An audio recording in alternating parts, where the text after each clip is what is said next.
Ya, Assalamualaikum warahmatullahi wabarakatuh. Kembali lagi di channel ini. Kali ini saya akan menampilkan video tutorial simulasi PPDB online jenjang SMA. Nah, sebelum melakukan simulasi, alangkah baiknya kita mempersiapkan semua berkas-berkas yang digunakan untuk mendukung simulasi tersebut. Di antaranya adalah yang pertama surat pernyataan kebenaran dokumen. Kemudian yang kedua adalah akte kelahiran, kemudian ada kartu keluarga, dan surat keterangan nilai rapor. Silakan dipersiapkan. Semoga tutorial ini bisa membantu kalian pada saat pelaksanaan eksamen di PPDB online. Terima kasih dan sampai jumpa. Wassalamualaikum warahmatullahi wabarakatuh. Ya, selamat datang di PPDB online SMA Negeri 1 Bantar Bolang. Sebelum saya menampilkan video tutorial untuk simulasi PPDB-nya, silakan kalian perhatikan dulu brosur yang sudah kami buat dan sudah kami share juga. Di situ mencangkup alur, kemudian ada syarat-syarat dan lain-lain. Ya, untuk yang pertama, untuk waktu pelaksanaan PPDB online ya tidak bisa ditambah atau dikurangi. Itu pada tanggal 17 Juni tahun 2020 sampai 25 Juni tahun 2020 ya. Dimulai jam 8 sampai jam 4 sore. Kemudian poin penting lainnya adalah daftar ulang itu tanggal 1 sampai dengan tanggal 8 Juni. Ya, di situ untuk jenjang SMA ada jalur zonasi di mana jalur zonasi itu memuat 50% dari kuota. Ya, di sini untuk SMA Negeri 1 Bantar Bolang kuotanya adalah 360, di mana untuk jurusan MIPA 180 dan IPS 180. Kita bisa kalkulasi sendiri ya. Di situ untuk zonasi 50%, jadi separuh dari kuota. Kemudian yang kedua adalah jalur afirmasi. Kuotanya adalah 15% dari daya tampung. Kemudian jalur perpindahan orang tua itu kuotanya hanya 5%. Dan yang terakhir adalah jalur prestasi. Kuotanya adalah 0 sampai 30%. Yang apabila semua jalur masih ada yang kosong, itu akan kembali lagi ke jalur zonasi. Nah, di sini ada beberapa keterangan dari masing-masing jalur. Yang pertama adalah jalur zonasi. Saya kira sudah tidak asing. Adalah jarak dari tempat tinggal terdekat dengan sekolah. Kemudian ada jalur afirmasi, itu untuk putra-putri nakes dan pendukungnya ya. Dan juga jarak kantor desa kelurahan terdekat dari tempat tinggal dan lain-lain. Kemudian ada jalur perpindahan orang tua, anak guru tempat bertugas orang tua yang bersangkutan dan lain-lain, bisa dibaca sendiri. Kemudian ada jalur prestasi yang tentunya menggunakan nilai raport. Dan kalau ada sertifikat tambahan atau piagam tambahan, silakan bisa dimasukkan di dalamnya. Nah, untuk persyaratannya masing-masing jalur ada tambahannya. Yang utama adalah pada jalur zonasi, di situ sudah terlihat dengan jelas surat keterangan nilai rapor, kemudian ada surat keterangan lulus, ijazah bagi yang tahun lalu, buku rapor atau fotokopi, akta kelahiran dan lain-lain. Nah, untuk jalur afirmasi, jalur perpindahan tugas orang tua dan jalur prestasi masing-masing memiliki berkas tambahan. Yang syaratnya silakan bisa kalian baca di brosur PPDB yang sudah kita buat. Di sini fokus untuk zonasi dulu karena memang kebanyakan pendaftar adalah dari jalur zonasi. Nah, untuk alurnya yang pertama adalah calon peserta didik membuka situs PPDB online.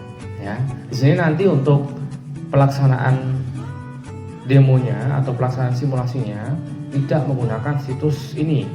Ya, ini adalah situs resmi yang nanti akan dibuka pada saat pendaftaran. Kemudian membuat surat kebenaran dokumen. Dan jangan lupa sudah punya surat keterangan nilai rapor juga. Nah, ini adalah contoh surat pernyataannya, yang dimana nanti bagian bawah ada tanda tangan orang tua dan tanda tangan siswanya. Kemudian bermaterai jangan lupa. Ya, calon peserta didik melakukan pengajuan akun dengan mengisikan NISN sebanyak 10 digit. Kemudian, dalam form ajuan akun, beberapa data wajib diisi ya.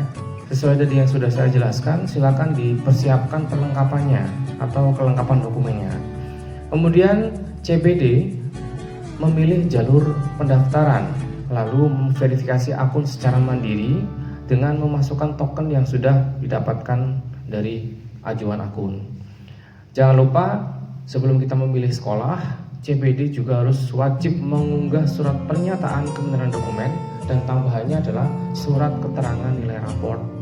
Baru calon peserta didik memilih sekolah tujuan.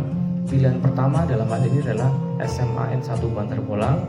Lalu kalian diperkenankan untuk memilih jurusan IPA atau IPS. Nah, kemudian poin berikutnya adalah daftar ulang ya. Nah, kalau semisal masih ada yang perlu ditanyakan, bisa menghubungi helpdesk tadi.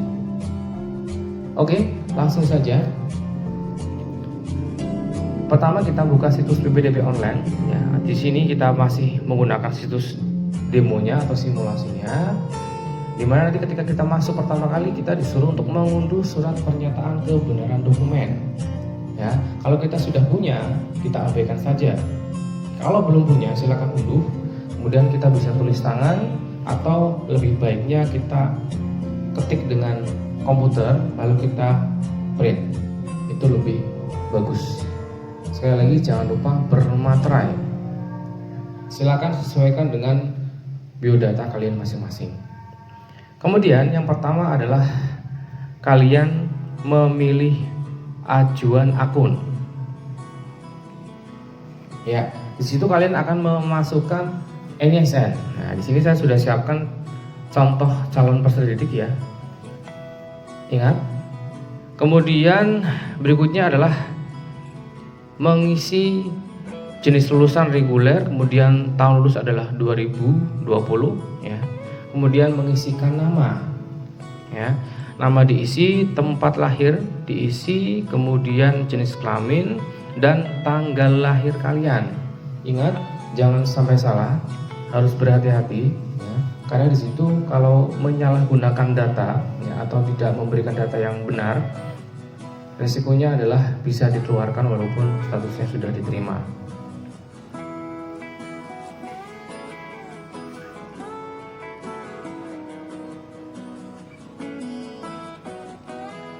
Ya, kemudian pilihan berikutnya adalah domisili ya, kalian klik sesuai dengan kartu keluarga saja, lalu kita masukkan NIK-nya yang ada di kartu keluarga. Sudah saya siapkan NIK-nya.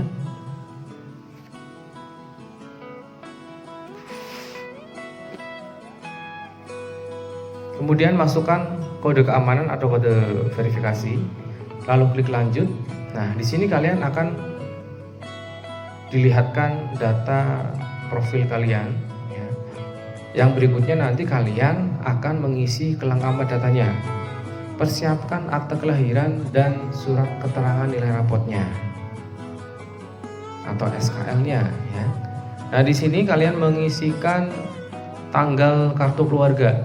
Posisinya di mana? Yang ada di pojok kanan bawah kartu keluarga kalian. Ya, diusahakan menggunakan kartu keluarga terbitan di bawah tahun 2019 ya, 2018 atau 2017 ya. Karena kalau kakak baru tidak bisa diinputkan ke dalam sistem.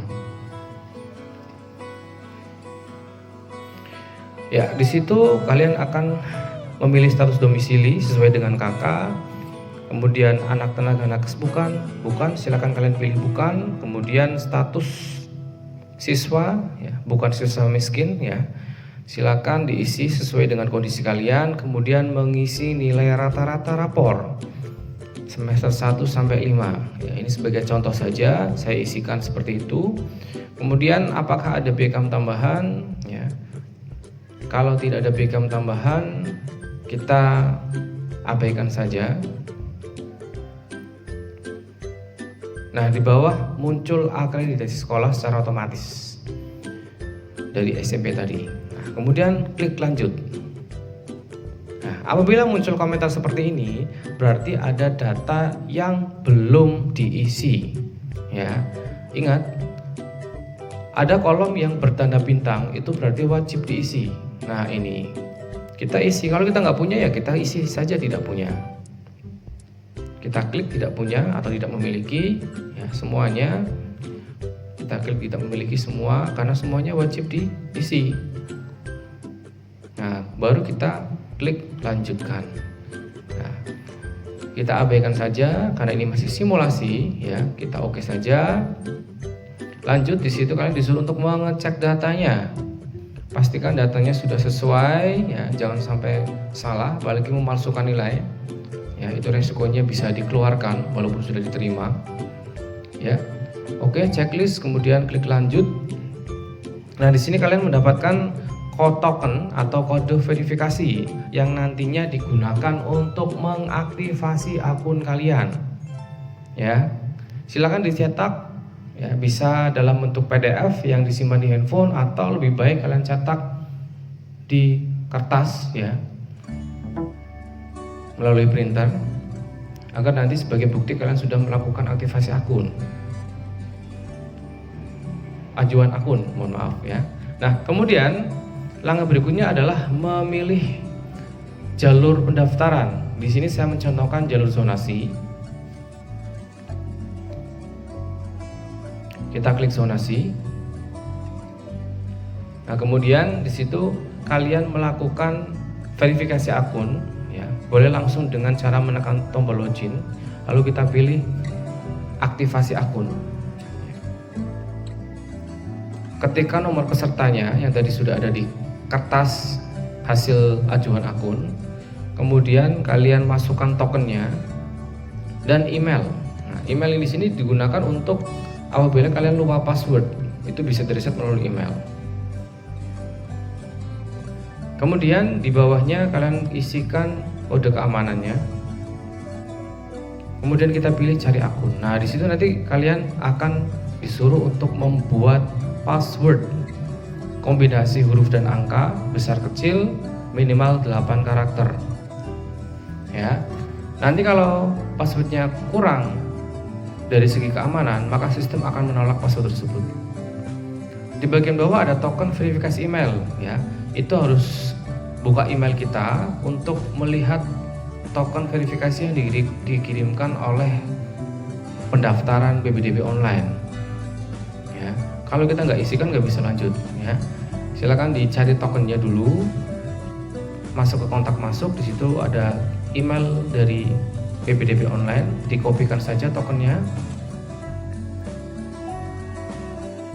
Ya, baru dipastekan di kotak dialog tersebut. Lalu kita klik aktivasi akun. Nah, kalau sudah muncul seperti ini, berarti akun kalian sudah aktif dan bisa lanjut untuk memilih sekolah. Ya, coba kita klik pilih sekolah, apakah sudah bisa? Ternyata belum bisa, ya, karena memang harus ada dokumen yang kita unggah terlebih dahulu. Apa saja dokumen yang kita unggah? Kita cek. Kita buka unggah dokumen, ya. Di situ ada surat pernyataan kebenaran dokumen, kemudian ada surat keterangan nilai raport, dan yang lain ya, tambahan. Yang wajib 2 tadi, surat pernyataan kebenaran dokumen, dan yang kedua adalah surat keterangan nilai raport, yang wajib 2. Yang satunya abaikan, tidak apa-apa kalau tidak ada. Pastikan formatnya sudah dalam bentuk JPEG, ya. Kalian sudah cetak atau tulis tangan juga bisa. Kalian boleh foto dengan menggunakan handphone, tapi ingat kapasitasnya tidak boleh melebihi 1 MB, ya, harus di bawah 1 MB. Formatnya adalah JPEG. Nah, di sini masih dalam bentuk MS Word, ya. Saya sudah konversi menjadi JPG. Di sini sudah ada. Ini adalah contoh surat keterangan nilai raport yang berisi semua mapel, ya. Contohnya, mungkin format masing-masing sekolah berbeda-beda. Nah, di sini kalian disuruh mengunggahnya, ya. Ya, silakan pilih file yang sesuai. Kemudian yang kedua adalah surat keterangan nilai raport, kalian pilih file yang sesuai. Ya, oke, sudah terupload semua. Kita bisa melanjutkan untuk memilih sekolah. Ya, nah di sini ada keterangan apakah Anda setuju ya, untuk dilembangkan ke sekolah lain. Sebaiknya kita klik ya setuju saja, karena nanti sistem akan mencarikan sekolah lain apabila kita tidak diterima di sekolah awal. Ya, recommended-nya adalah kita iya akan saja. Kemudian kita pilih atau tambah sekolah. Nah, di sini ada SMA Negeri 1 Bantar Bolang, kalian klik saja yang pertama. Ya, kemudian misalkan kalian milih MIPA atau IPA, ya. Kemudian tambah lagi ya SMA 1 Pemalang, kita pilih IPA juga. Tambah lagi pilihan ketiga SMA Radu Dongkal, kita pilih IPA juga. Nah, kalau sudah, kemudian klik lanjutkan, ya. Pastikan pilihan utamanya adalah SMA 1 Bantar Bolang. Ya, sudah semua dicek dengan baik. Lalu di bagian bawah ada checklist, ya. Jangan lupa dibaca keterangannya, jangan sampai terlewat. Lalu kita klik checklist sebagai tanda kita menyetujui hasil pendaftarannya. Kita klik lanjutkan. Nah, dengan munculnya nomor pendaftaran seperti ini, berarti kalian sudah berhasil melakukan pendaftaran. Ya, tinggal kalian cetak saja atau simpan sebagai PDF. Ringkasnya, saya akan memberikan kesimpulan. Yang pertama, kita harus mengajukan akun dulu, ya, kemudian mengisi biodata. Kemudian kita yang kedua adalah mengaktifasi akun. Nah, kalau akunnya sudah aktif, kita baru bisa melakukan pendaftaran. Tapi tidak serta-merta bisa langsung melakukan pendaftaran, karena harus mengunggah dokumen-dokumen yang harus diunggah di dalam sistem. Kalau itu tidak dilakukan, tidak bisa melanjutkan memilih sekolah. Ya, nah ini adalah contoh surat keterangan bahwa kalian sudah melakukan pendaftaran. Kalau sudah dicek semua, kita klik keluar, ya. Apalagi kalau memakai fasilitas umum seperti di warnet, kita wajib keluar agar akun kita tidak disalahgunakan. Ya, cukup sekian saja video tutorial kali ini. Semoga bisa membantu. Mohon maaf kalau banyak salah-salah kata. Terima kasih. Wassalamualaikum warahmatullahi wabarakatuh.